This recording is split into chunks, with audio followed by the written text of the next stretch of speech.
Good evening, everyone, and welcome to the My Horse University and E-Extension webcast on developing youth's life skills through equine activities. The presenter tonight is Taylor Fabus. Taylor received her bachelor's and master's degrees in animal science from Michigan State University. She currently works in the animal science department at MSU, instructing introductory horse management classes, coaching the horse judging team, as well as coordinating many of Michigan's state-level 4-H horse events. In her free time, she enjoys spending time with her family and showing her American Quarter Horse in all-around events. Please note that you are able to ask questions during the presentation via the text chat on the left side of your screen. And as a reminder, the presentation today will be recorded and uploaded to www.myhorseuniversity.com if you want to review the talk at a later date. And at this time, I will turn the presentation over to Taylor. Okay, everybody, hopefully you can hear me well. And thank you, Lauren, for that beautiful introduction. Hopefully I can live up to everything that you said. Hopefully, can everybody hear me? A little hands up if you can hear me. Does everybody know how to raise their hand on this? We'll see. I think you can hear me anyways, and all right, there we go. We're going to try to use some of these interactive functions tonight so that I'm not just talking at you. Hopefully, we can be a little bit more interactive. If you have any questions along the way, feel free to type down there in the chat function. I am definitely encouraging, and you can clear your hands up, by the way, once you do that. I'm encouraging any interruptions, and that's fine with me, and hopefully someone else has the same question as you, and that might be something really useful and make the talk even better than I had planned. So I encourage questions along the way. I'll also ask you some questions, and then you can answer right in the chat function as well. A little bit more about my background, so you know what I do here at MSU now. But before MSU, I as a youngster, participated in 4-H in my local county and showed my little pony there. Beyond that, I competed with my American Quarter horses in that discipline, in all-around disciplines. I took advantage of a lot of the leadership opportunities, both in 4-H and in the Michigan Quarter Horse Association and the American Quarter Horse Association. And I think that we'll talk about some of those things tonight and how those certainly developed me into the person that I am today, and hopefully that we can encourage that type of activity in the youth that we work with.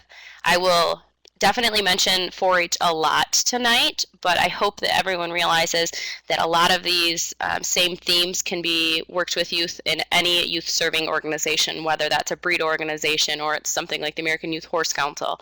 All of those things, all of these things that we learned tonight aren't just about 4-H. They can certainly be taken into other avenues as well.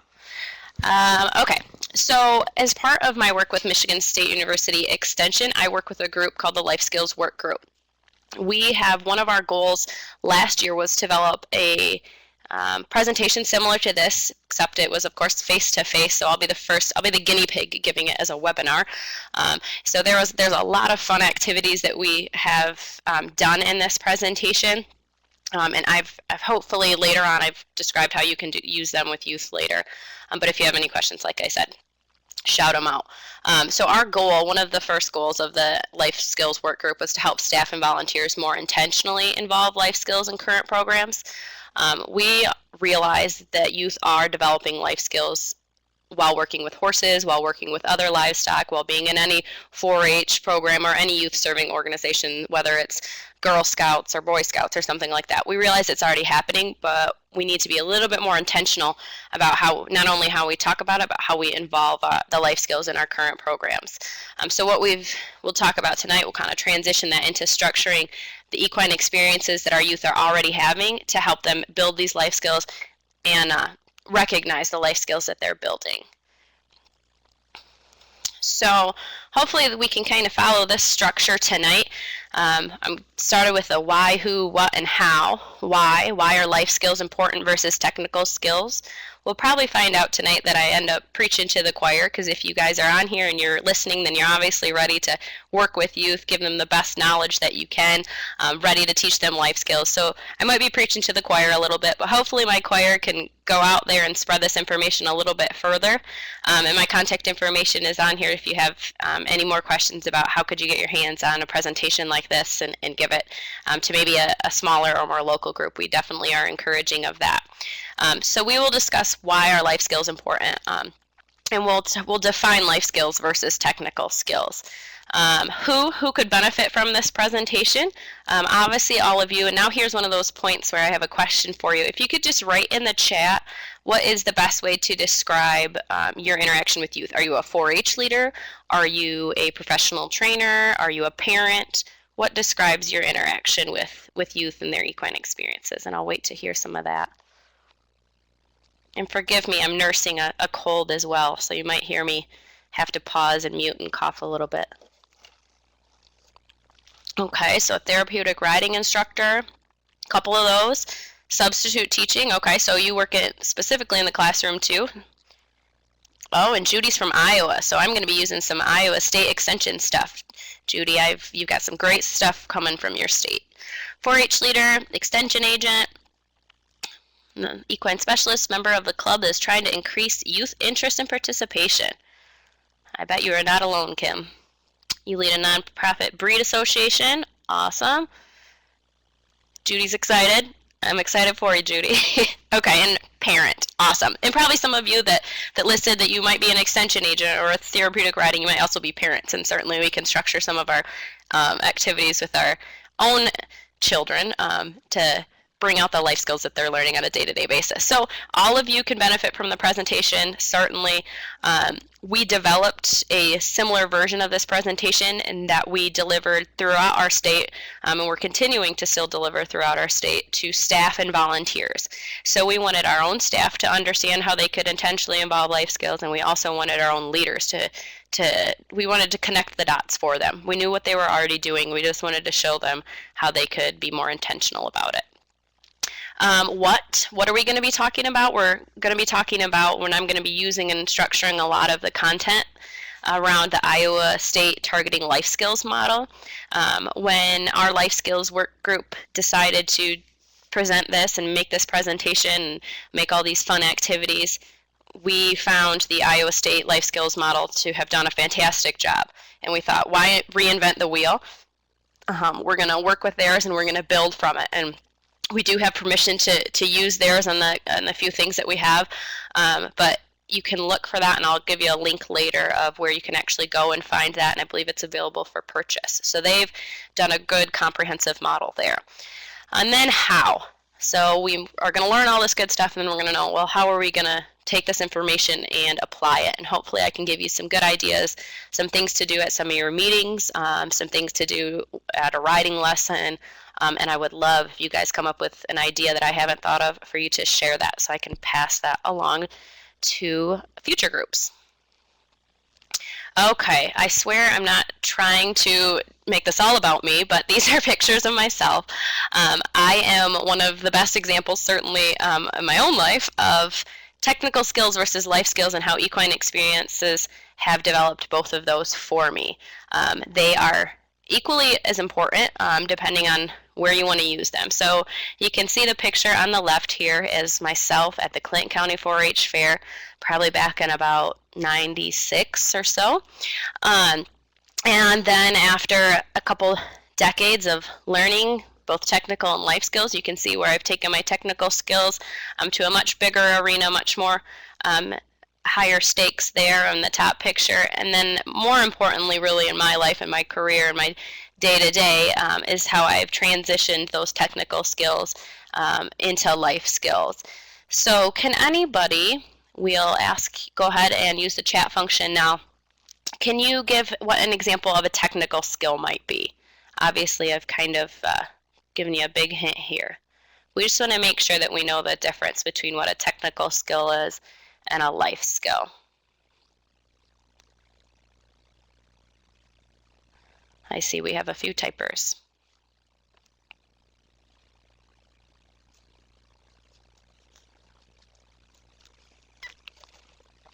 Okay, so competitive strategist. That's Allison's job, I think, is what we're talking about. Judy's a computer programmer. So those might have been from old. So I'll keep talking. If anybody has one that they want to add, feel free to do that. So some of the technical skills, the ones that we talk about, I think more often, the stories that we end up telling more often is that I might have learned how to I learned how to set my pony up for showmanship, or I learned how to complete the pattern appropriately, or get my leads, or get my diagonals. Those are often the goals that we talk about for riding and structuring our equine experiences and our riding lessons. But I think not only do we need to talk about those things, but we also need to talk about the confidence that I learned when I didn't necessarily get first, but I was still proud of myself, my perseverance to keep showing and keep learning, and then that transitioned into me and my happy parents with me celebrating with my master's degree down there. So those are the difference between technical and life, and we'll continue talking about those later. Okay, so technical versus life skills. Again, I'm going to talk about this several times. It's a common theme tonight because we really need to know the difference here. And being successful in developing life skills is going to be crucial when knowing the two differences here. So how do we define our goals? What we mean when we talk about how do we define our goals is we want to know if you define your goals solely based on technical skills, such as Taylor has a riding lesson tonight and her goal is to get her diagonals. If that is your goal, then that may be something that you achieve. But if you talk about Taylor's going to develop perseverance or self-esteem through successfully getting her diagonals 3 times in a row, very specific goals like that, if we need to define them. Project, in 4-H, often we talk about projects, but you might also just talk about just the horse. So the project versus the actual skill development. What are we focusing on? Are we focusing on just her riding a horse? Or are we focusing on her developing self-esteem through blah, blah, blah? So some of these are tangible. So getting my diagonals is something tangible. Kids need to hear that. They need to hear about the more tangible goals. But us as riding instructors or as 4-H leaders, we need to focus on some of those intangible goals. The second one, this has become really important in any extension work, is how do we talk about our programs? I'm not sure how things are in your neck of the woods or in your area, but certainly we need to lobby, or we need to argue for funding. We need to toot our own horn and say the wonderful things that our programs are doing so that funders and stakeholders know that they are getting their money's worth, that they want to invest back in these programs because they see the wonderful children that are coming out of it. They see the productive careers that they go into, so they see the value in their dollars. So how we talk about our programs are extremely important. And I will tell you, with stakeholders and funders and those types of groups, life skills are the sorts of things that they want to hear. They don't want to just hear about the project or the horse or things like that. So we are certainly teaching both, and we are not necessarily saying that you can't talk about one to save the other, but we definitely need to focus a lot on life skills. How can we encourage our members and our leaders to focus on skills before projects? And I think that they just need to know why it's important, and that's kind of why I spent a good amount of time tonight talking about why it's important. And stakeholders and groups like that are one of the main reasons, and then also developing successful young people. Okay, so now we're going to talk about the Iowa State Targeting Life Skills model. Ask questions along the way, of course. This wheel here, called the Life Skills Wheel, again, don't worry just because it's 4-H focus. It can certainly be used across species, across anything like that, but also just any youth serving organization. You'll hear me say that a lot tonight. 4-H may be the example because that's what I work with currently, but you can use this in a breed organization or the like. So we'll talk a little bit more about our great Iowa State model. I've kind of blown up the wheel here, and I'll kind of orient you to this. If you have specific questions about any of these, you can. There are 35 life skills that we see here. Certainly you could argue that there are many more, but these are the ones that they decided to focus on, and I think that if you read through them, you'll find that they're pretty comprehensive. It is designed just like the 4-H's for the clover, so under heart, hands, health, and head, with under each of those H's is 2 verbs.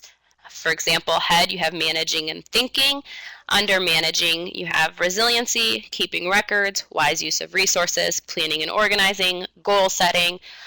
You could certainly argue that Every single one of these life skills can and should be and is being developed through an equine program. Okay, and it looks like North Carolina uses the same wheel. Like I said, Iowa State did it right, so we will not reinvent the wheel. And that pun is intended there. So, but you'll find that there can be more, and you could argue that every one of these is being taught with a horse program. I think it's important to focus on just a few for a while, and we will talk more about how you can focus on just a couple. I'm glad to see that other states are utilizing this as well. All right, so I talked about a little bit before about we need to share with anybody that we want using this. So if we want other 4-H leaders to be using this, we need to share with them why it's so important. And the TLS model, or the Targeting Life Skills model, it's important because what it does is it connects the dots for some of those leaders, or for whoever is working with youth. It's going to connect those dots. It helps plan age-appropriate activities for your participants. I tried to shorten up some of these descriptions so that it didn't sound so wordy. So basically, it's going to help you plan age-appropriate activities for the kids that you're working with. Certainly working with 9 and 10-year-olds is much different than working with a senior in high school or something. And so the nice thing is they've developed specific things for each of those groups. Think about the following questions as you plan your activities. What are the life skills I want youth to learn? The important thing is to think about these ahead of time. We're not asking anyone to do anything in addition, or hopefully not too much in addition. We're just encouraging the same activities that are currently happening. I know that it's so difficult if you have, for example, a 4-H meeting. The kids want to get ready for fair. I imagine it's the same in many other states. And so what do they want to do at meetings? They want to ride, and they want to learn how to show better and ride better.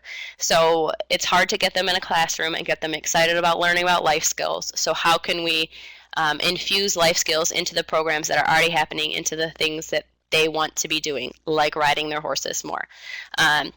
So thinking about these things ahead of time are gonna help your program be successful. So how can I teach this life skill through experiences? Horse activities. So how can I teach confidence through learning your diagonals, for example, or learning how to get a horse to pivot in showmanship? If you think about those things ahead of time, hopefully they can be more successful. Again, we'll have activities in a minute that hopefully you guys can take home. How can I help youth apply this life skill in future situations? And how can I involve youth as resources for teaching others this life skill? The great thing is that when you see a successful student come out of a program and then want to come back and help, and that's one of the probably the most rewarding things that a 4-H leader can have. Okay, so what's the value of using this model? It provides a format. Again, it already does the work for us. Provides a format for incorporating major points of youth programming, such as assisting youth to reach their full potential, delivering information that's appropriate for whatever the target audience's demographic might be, so their age, what they're interested in, things like that. Writing specific learning objectives for life skill development that are measurable. Okay, so that one might be a little bit wordy. But the important part there is that it's measurable.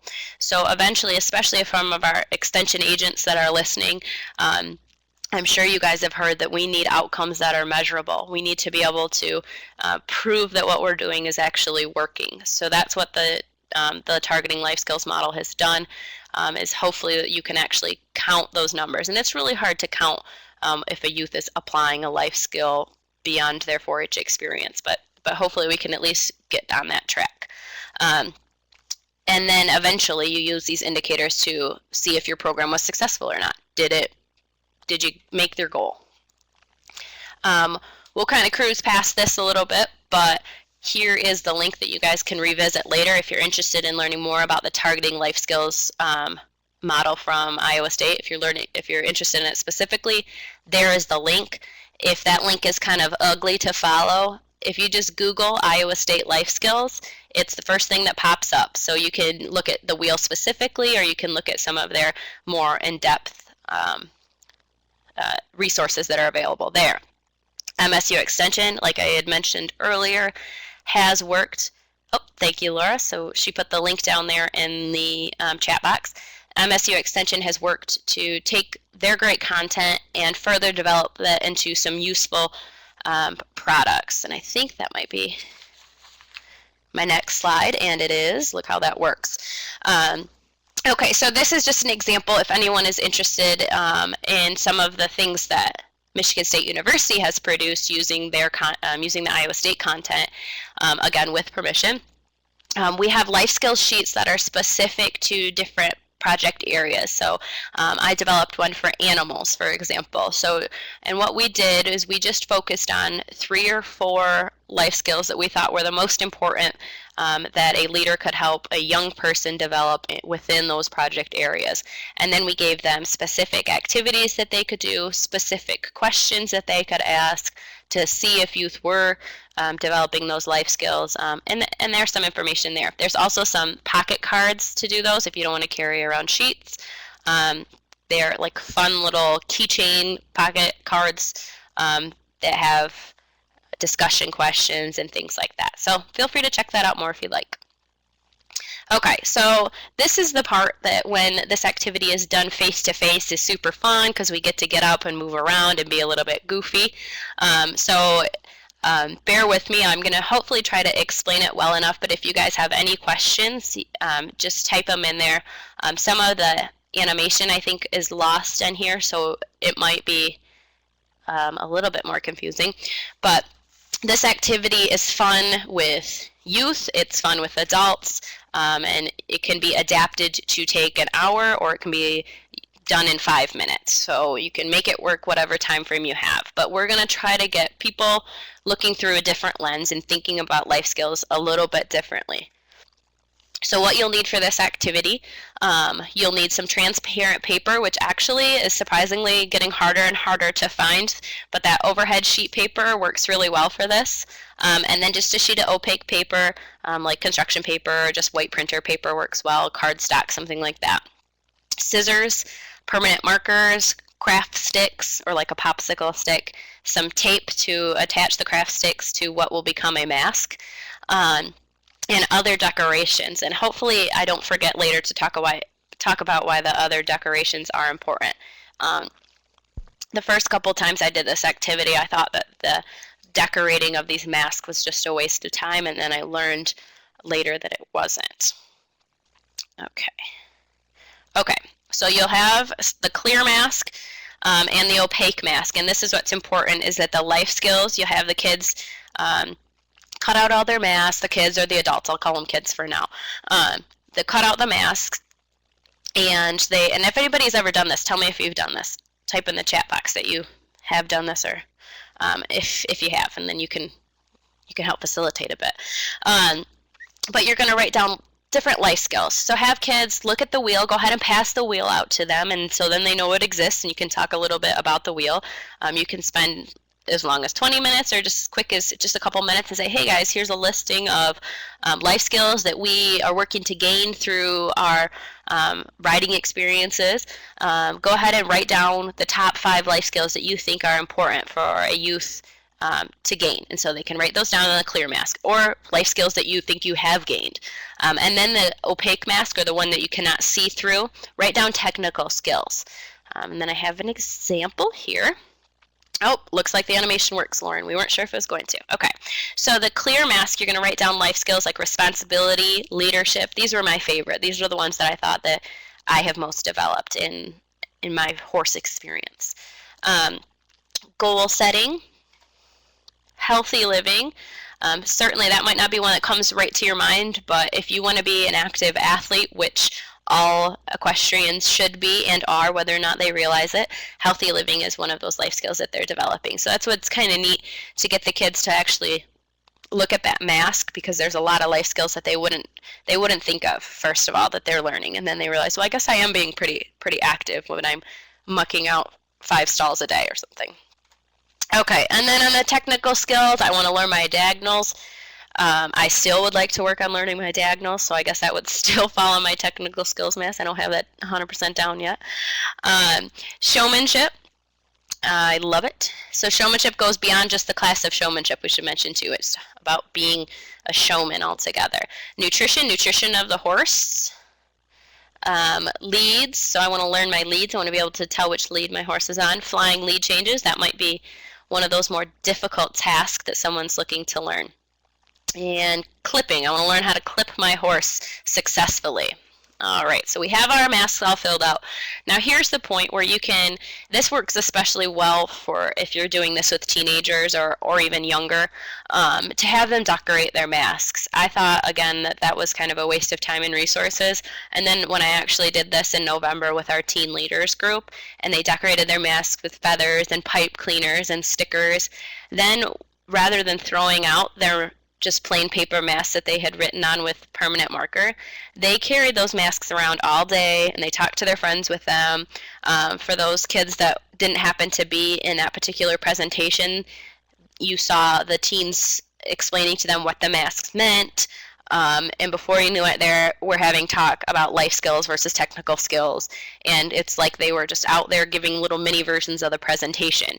Had they not decorated them, they probably wouldn't have had as much value and investment in them. But I saw lots of kids when they were heading home after that weekend taking their masks with them, and they were excited to do this activity with their clover buds or the young kids in their group. And like I said, when I've done it with kids when they haven't decorated it, that enthusiasm was lost a bit. Okay, so now here's what you have them do. They're going to walk around the room, and this is when they get to get up and moving, which the teens definitely want to do. When they talk about technical skills first, so they need to put their opaque mask on over the clear mask, and this is what it's going to look like. You're going to only be able to read the technical skills, so it's hard or impossible to see through those technical skills. And this is representative of how we talk about our programs a lot, and that's what this mass activity was supposed to do. This is a representation of how we discuss about, oh, did you see little Susie and how she improved so much in equitation classes this year? I'm so proud of her. She did X, Y, and Z, and now her and Ozzy, her horse, are really making us proud. That sounds like a story that's often told, and it's a wonderful story. However, that didn't mention anything about the life skills that Susie was gaining. So what we want to encourage people to do is just tell their story a little bit differently.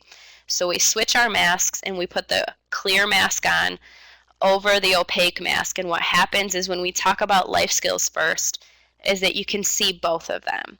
So you can see the technical skills through the life skills. The life skills are at the front of, they're at the first mask, so to speak, but that mask doesn't cover up the other. So you can talk about, oh, you should have seen little Susie and how determined she was, and I could tell that she just felt so much better about herself, and her self-esteem went up when her and Ozzy improved this year, and now they can get their diagonals.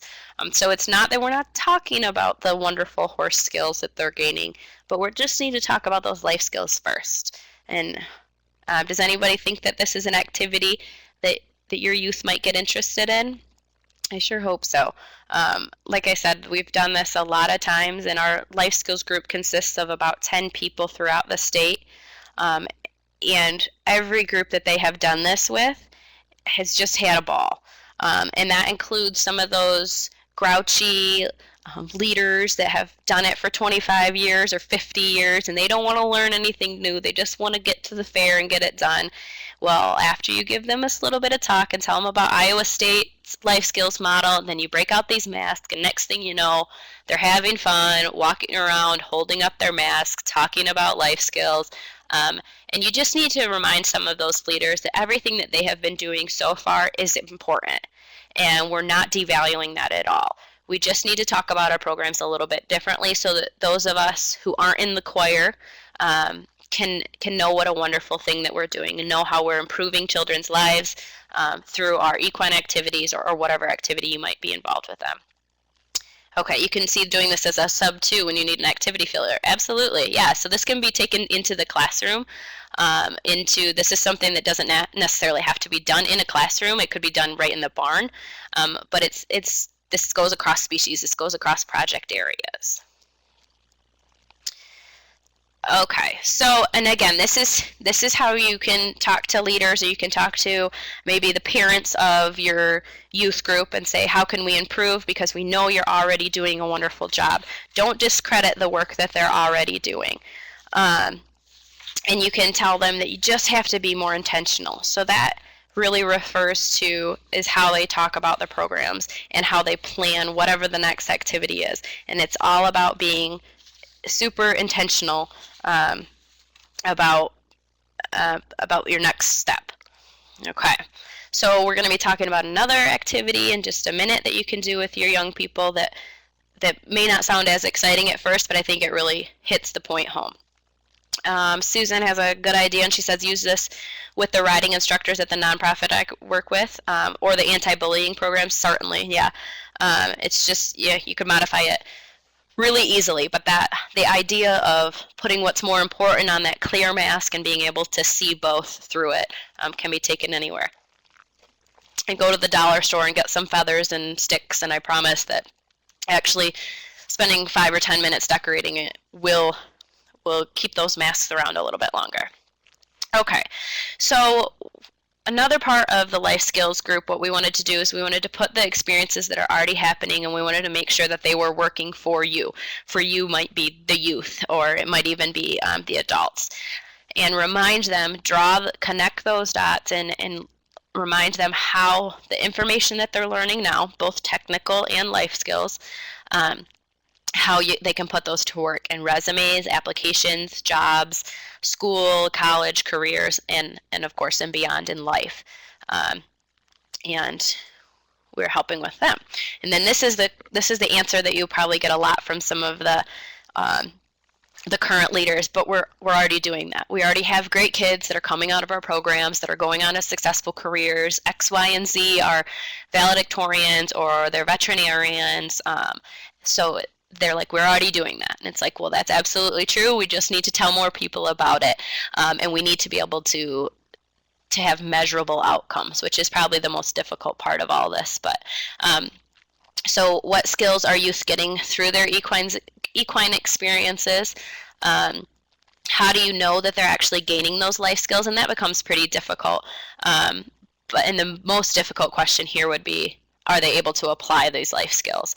And how are you able to test that? And that's something that's a really long-term or long-range goal, but that is the end point.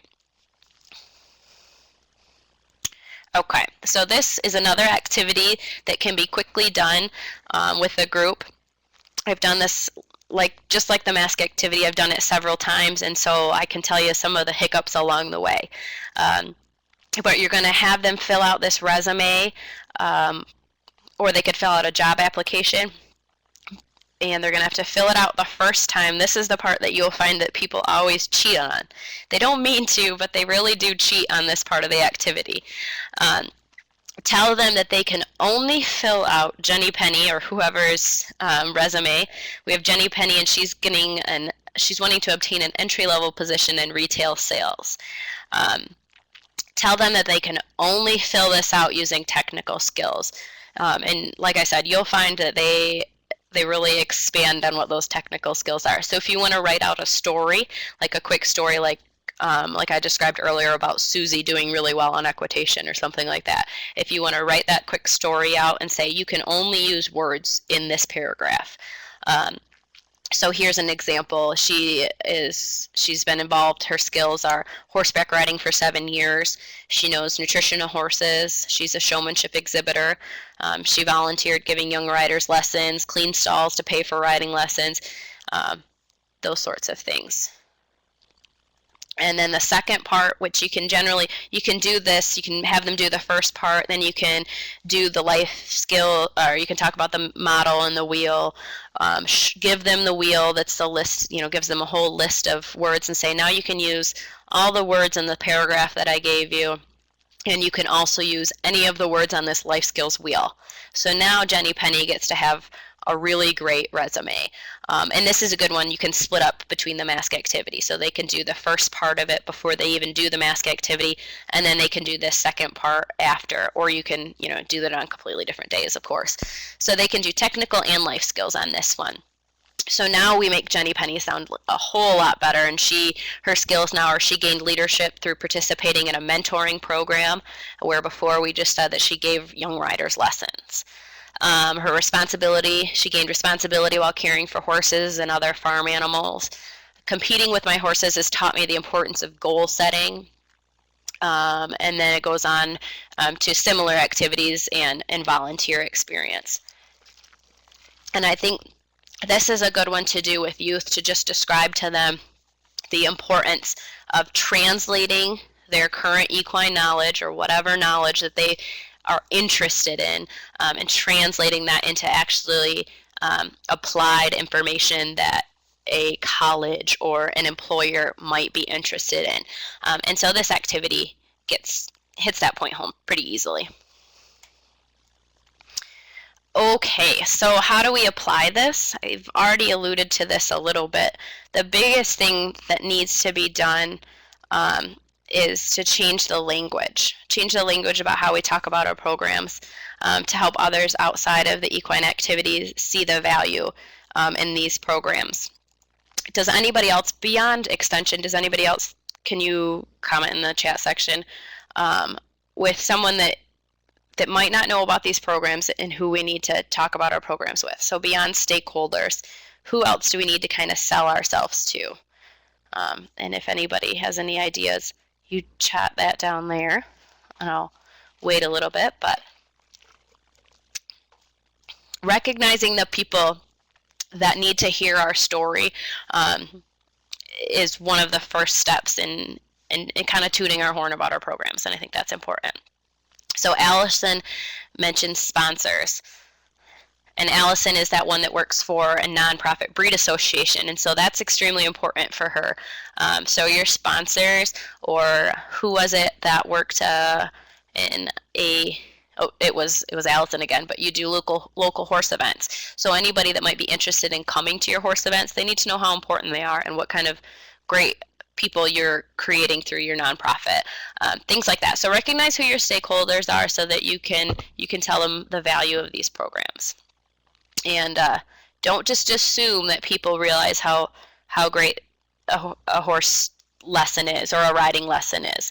And certainly any of you that might be a riding instructor, I think I saw some of those, you want to kind of promote your program, and by promoting the benefits of it, you can do that. Reaffirming mission to current participants. All right, Allison's on a roll here. That's perfect. So the people that you have currently involved in your programs need to remember why they started being a part of it, and where you see it going, so that everybody's on the same page. And I know a lot of times when we're in a super competitive sport like horse showing, for example, we can get away from that. So if we can all just think about, all right, what's the bigger goal here? That's important.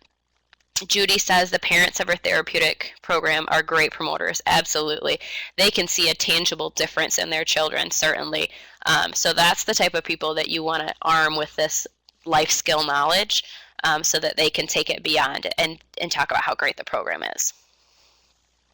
Okay, so talking about some ways to apply this information, and this was kind of the how, what do we do? This is one example that I know that several of my friends that are 4-H leaders have used, and it works really well. And it may seem like it's super simple, but this is all it needs to be. So at the beginning, before a riding lesson happens, because again, that's what the kids want to do. So don't say, all right, we're not riding next Tuesday. Instead, we're going to come in and we're going to learn. We're going to sit at a computer and we're going to watch a PowerPoint, and I'm going to tell you about how important responsibility is. And I'm pretty sure all of your teenagers are going to get a cold and not be able to come to practice that day. So just keep it involving the things that get them excited. And the things that get them excited are probably riding the horse, or at least being around the animals. So just select a skill to focus on at each meeting. By meeting, I probably mean riding lesson, to incorporate into that club meeting or activity. So that could be self-esteem, and you can relate it to an activity already planned. And this is a really important part, is to have a reflective discussion about the topic. And a lot of times when people see that the reflective discussion, it's kind of intimidating and it sounds kind of classroomish and sounds like something a teacher might do. All that means is it's talking about it after it happened. So when they're done riding, talk about what just happened. So that's what reflective discussion is. Some of those materials that Iowa State has provided and that Michigan State is providing, they have already done the work for you. They've given you discussion questions. For each different age group, they've given you specific discussion questions about, hey, ask this question, and that you'll get the response that'll kind of see if it worked or not. That would be old business in a 4-H meeting. It could be, or I'm just talking about like same day, ask the questions, hey, what did you guys learn today? Talk about how it applies to everyday life now and in the future. So you get done with a meeting, you get done with a hippology practice or a horse judging practice, and you talk about, all right, guys, so we're on our way home from the barn. We're heading back to the meeting place or wherever the carpool happened, and say, what did you guys think about such and such? What was your favorite part about today? That's a reflective discussion. So it's not, you don't have to overthink it. Just say, what was your favorite part of today? What part would you change? How would you like to learn this in the future? And certainly the questions get a little more in depth and a little bit more difficult to answer as the age groups rise. With a clover bud, I don't know if they're called clover buds in other states, but basically the kids under 9, you might just say, what did you like about today? Or what did you do today? So the same questions you want to ask your kids when they get off the bus from school or something. And then you can talk about, oh, you learned that you can get through a set of oral reasons, and you didn't forget anything. And then you can talk about, well, where else do you think in life could you use that presentation skill? And it's really all the reflective discussion means is talking about it after it happened, but pretty quickly after it happened. Another activity and a way to apply it is if you're having a riding lesson, like I started talking about earlier, and when the kids are walking out their horses. Everybody has to walk out their horses after everybody's all sweaty and done riding, and say, what's a life skill that you think you learned today? And some of you are probably going, my kids would look at me cross-eyed if I asked them what's a life skill I learned today. And the first time you ask them, they probably will look at you sort of cross-eyed and they'll say, what do you mean a life skill? Especially if you haven't presented them with the wheel and the mask activity. And then you just say, do you think that you developed a bit more responsibility today when you learned that you had to get a B or better on your science exam before your dad would take you to riding lessons? Or that you learned self-esteem. I keep coming back to that one because I think that's one of the biggest things that horses gave me. But just ask them about the life skills. Get them to actually say something, say a life skill, and talk about why. And then the nice thing is that they learn that that's something that happens at every meeting or after every lesson, is that they have to talk about life skills. So then while they're riding, they'll start to think about life skills. And I've seen it happen. I've seen kids be like, I already thought about the life skill that I learned today. And it's just really cute to see them start to think about it ahead of time before you even prompt them. And that's the idea. Another way to kind of apply this life skill information, I think, is to be the best role models that we can be by being active in activities and clubs, being board members of associations that we care about their mission. And when youth see adults being active, it's kind of a contagious thing. I see Judy's probably typing a good question. Oh, Kristen says, another reflective question that encourages critical thinking. If you could do the activity again, what would you do? Would you do anything differently? If so, and what? Yeah, definitely. That's a great question to ask youth, Kristen. And that's probably one of those higher levels, some of those high schoolers and up. And maybe not. It depends, I guess, how you pose it. But basically, not only what did you like about it, but what would you do differently, and why and how? And that's just you might as well use the kids to help improve your programs for the next time. Judy asked a class yesterday how they would like to be remembered or known, and then she asked them what they would have to do to make this happen. Yeah, so how would they create a reputation? And self-responsibility is one of the life skills that Iowa State has on their wheel, and that's one of the ones that actually our team is focusing on this year. And self-responsibility, a big part of that is creating a reputation. And if youth understand how they create a reputation, either good or bad, they start to really understand self-responsibility, being accountable for your actions, things like that. And I think, again, by being the best role models that we can be, being involved, kids will feed off that, and they'll want to be, part of more leadership opportunities. And that's not just in 4-H. You can do that in any youth serving organization. I was part of that in programs that I was in as a youth.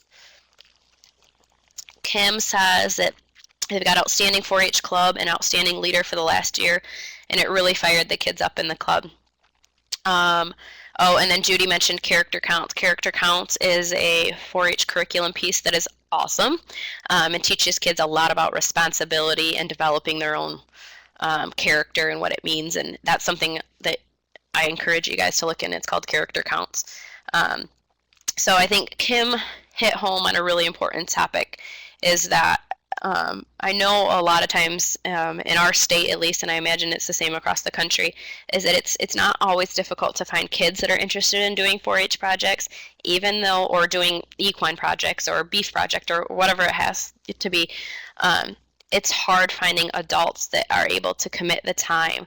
And it's important to let other adults know that you don't have to know everything about horses to be a 4-H leader, or to be take kids to be a therapeutic riding instructor or something. You can volunteer your time. It's just the time is the most valuable resource there. So yeah, when you have a great leader like that, you're going to get the kids really fired up. So if you can just keep being active, then Kim, sounds like you guys are on the right track and you're lucky there.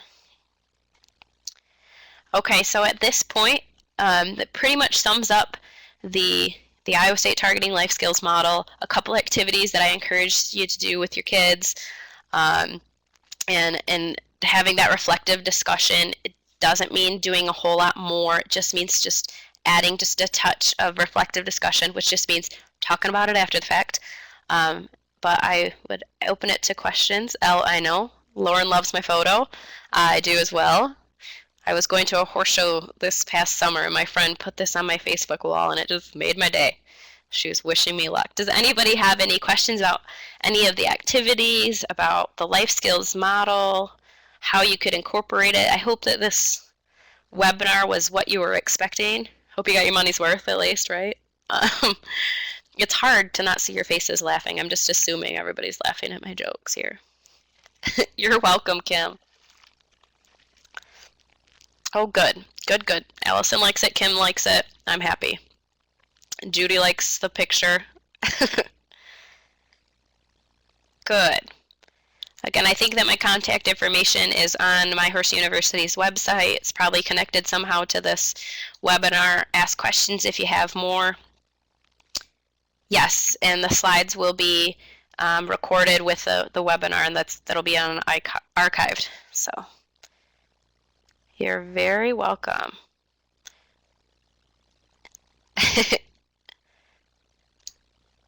Should I mute it and pass it over to you now, Lauren?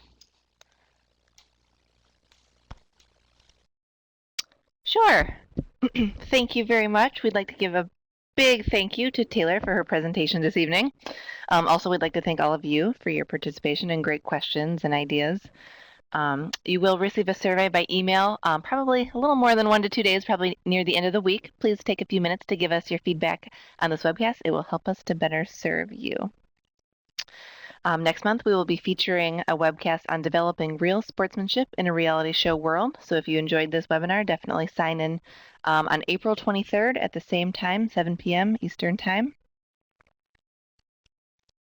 And lastly, be sure to join My Horse University on Facebook, Twitter, and our blog for the most up-to-date information on our events, courses, webcasts, and more. This webcast was recorded and will be uploaded to the MHU website. Feel free to send us any comments or suggestions to info@myhorseuniversity.com. And if you want to send an email directly to Taylor, I did put her email in the text chat at the left hand of your screen. So thank you very much, and we hope